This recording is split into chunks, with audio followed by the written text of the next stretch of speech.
This video is the second in a series where we discuss applying the system design process to a real-world example. We ended the first video having completed step 1 and conceptualized the path of the nozzle circuit as shown by the purple overlay on the schematic. Now we'll move to the next step in the process and identify the surfaces where we will install nozzles and make sure we've thought through the transitions. In this diagram, we've labeled all the installation surfaces we plan to use in our nozzle circuit.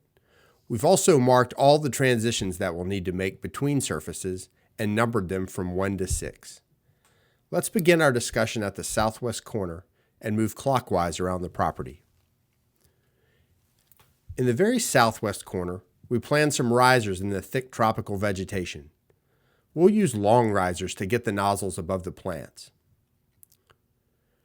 We'll use transition number 1 to move from risers in the landscaping to the iron fence. In the transition, we'll need to make sure and protect the tubing with some conduit, as shown in the photo. On the other side of the transition, we can attach the nozzles along the iron fence with black zip ties like this. We'll continue to use zip ties as we work our way north along the iron fence until we get to the doorway in the wooden fence. When we reach the fence, we'll have to make a transition number 2, from the iron fence to the wood fence that runs up the west side of the property. For this transition, we will run the tubing on the far side of a slat to hide it and go through a hole we drill to access the fence on the other side of the door.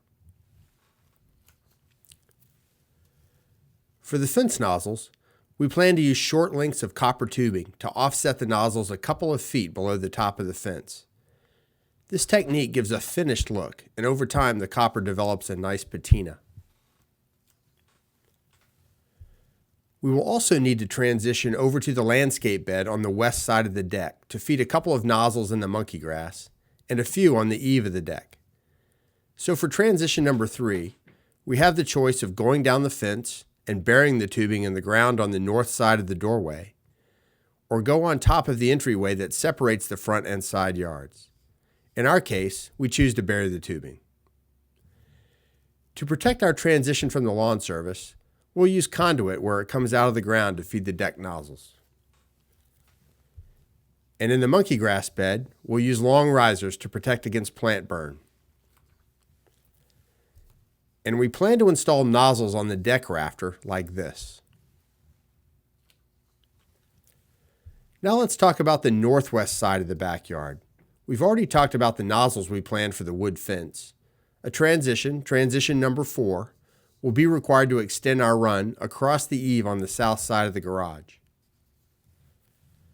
For the transition, it's simple enough to use the top of the cross fence to transition the tubing from the privacy fence on the west side of the lot to the eave line on the garage. The eave nozzle should be installed like this, so that the tubing is hidden by the trim and only the nozzle is visible unless you're standing directly under it.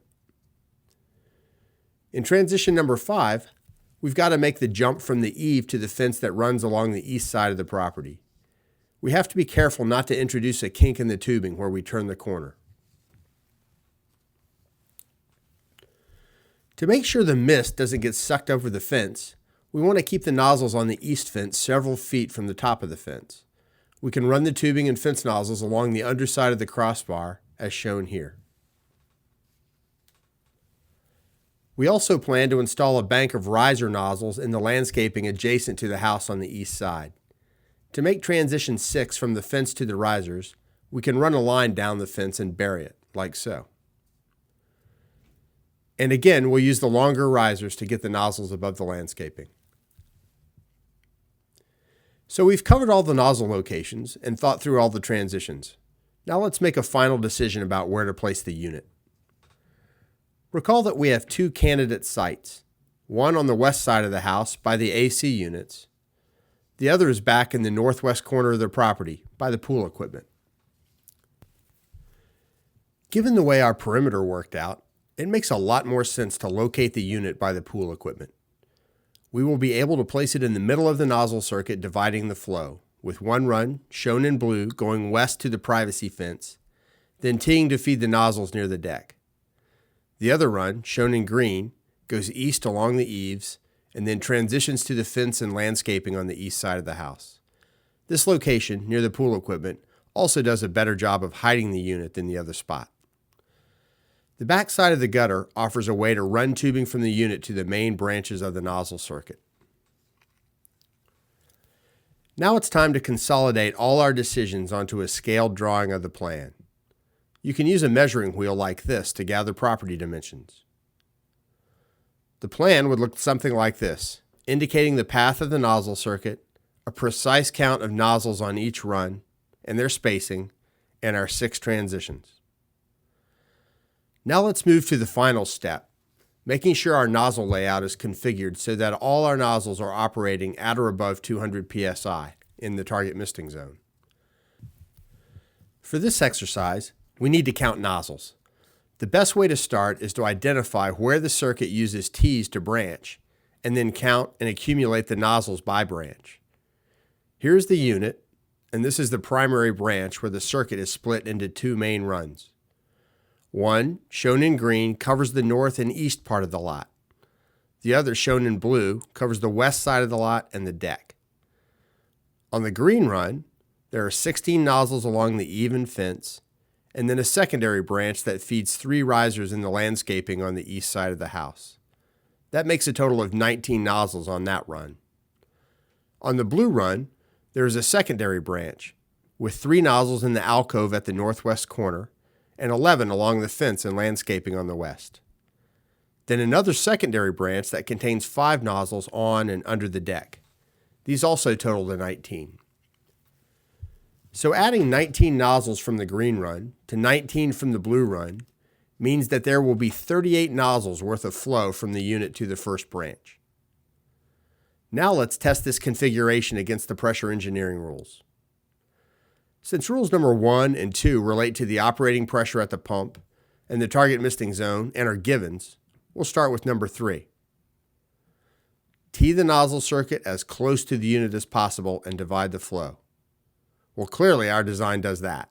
We tee very close to the unit. Then rule number 4, don't install any more than 35 nozzles in a single run of 1/4-inch tubing. Downstream of our primary tee, we've got runs of 19 nozzles on each of the blue and green runs, and well below the 35 nozzle max. Since we passed rule number 4, we don't have to test against rule number 5, which asks us to consider adding a 3/8-inch booster line. And since we have balanced runs at 19 nozzles each, we don't need to try to loop the circuit per rule number 6, though it would be difficult to accomplish. Rule number 7 suggests using 3/8-inch tubing rather than 1/4-inch tubing between the unit and the nozzle circuit if the run is greater than 30 feet. We probably have about 15 feet of tubing between the unit and the primary branch that carries the 38 nozzles worth of flow, so a 3/8-inch feeder line isn't necessary. That's it. Since our nozzle circuit design complies with all the pressure engineering rules, our system should not have any problems creating a great blanket of protection. That's all for this video. We've successfully applied the system design process to a real-world example. Hopefully you will find it a useful way of organizing your thinking as you design your systems.